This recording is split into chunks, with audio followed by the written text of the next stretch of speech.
Hello guys, good afternoon. I just want to share my experience about sa licensed music na sinasabi ni Meta na pwede natin gamitin or sabihin natin recommended music. Itong isi-share ko sa inyo guys is based on my experience ito. Kasi this week nag-notify si Meta sa akin na pwede daw akong gumamit ng music na yun nga yung ine-recommend niya. And ang ginawa ko is dinownload ko yon kasi na-recommend nga niya. Dinownload ko siya and ginamit ko siya sa video na i-upload ko dito sa Reels. After kong na-edit yon, pinost ko dito sa Facebook. And within a seconds, mga 28 seconds lang, nag-notify agad siya ng ganito. Yan. Yan ang notify niya. You can still use your favorite music. So, na-copyright ako. Pag nagka-copyright, ganyan ang lalabas. And then, palagi niyang isasabi dyan, kasi ilang beses ko na ito nangyari sa aking mga video na nagkaroon ng copyright. At yung iba, dinilet ko. So, ngayon, hindi ko siya dinilet.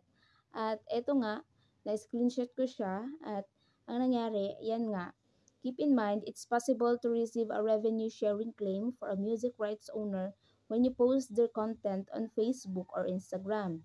This can happen even if you. So, ang sabi niya dito, mag-share pa rin tayo ng revenue sa owner ng music.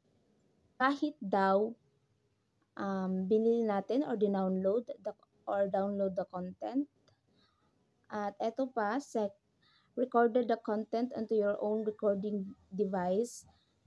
Example, background music or party concerts, and etc. At eto pa, gave credit to the copyright owner and then include a disclaimer that you didn't intend to infringe copyright or profit from it. And then the last one is believe this content is considered fair use. So, yan ang nangyari guys. Yan ang lumabas nung ginamit ko ang music na ina-recommend niya sa akin.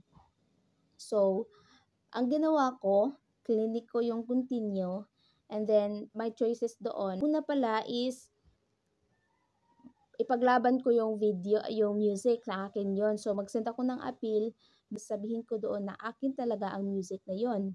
Ang second, papayag ako sa share revenue na matatanggap ko at ng original owner ng music. And yung pangatlo, or i-delete ko na lang talaga para walang mag-earn sa aming dalawa. So, sa akin naman guys, nanghihinayang ako dun sa video. Ilang minutes yung video na ginawa ko. Hindi naman siya mabigat na violation talaga. Hindi ko na lang siya dinilet. Hinayaan ko na lang doon na pumayag na lang ako na mag-share ng revenue. At least man lang, kahit konti lang yung sharing, may kita rin. Kaya, yun ang ginawa ko. Hindi ko na lang siya dinilet. Ilang beses na kasi nakatanggap ako ng ganun. Kaya, pag na-receive ko ang mga ganong notification ni Meta, dinilit ko agad. Hindi ako nag-send ng appeal or makipag-share ako ng revenue. Ginawa ko, delete agad. At ngayon naman, kasi marami akong nakikita na mga tutorial video na pwede din siyang hindi delete, hayaan na lang dyan. Hindi naman siya mabigat na issue or mabigat na violation. Kaya ayun. Yun ang nangyari sa akin. Pwede dito mangyari sa iba, pwedeng hindi. Basta ito, based on my experience ito. Kaya, ang masasabi ko na lang talaga dito, wag na lang gumamit ng music na galing sa Facebook. Yan na lang talaga. Kasi, yun, galing yun sa Facebook. Saka, nakalagay din dun na non-copyright music.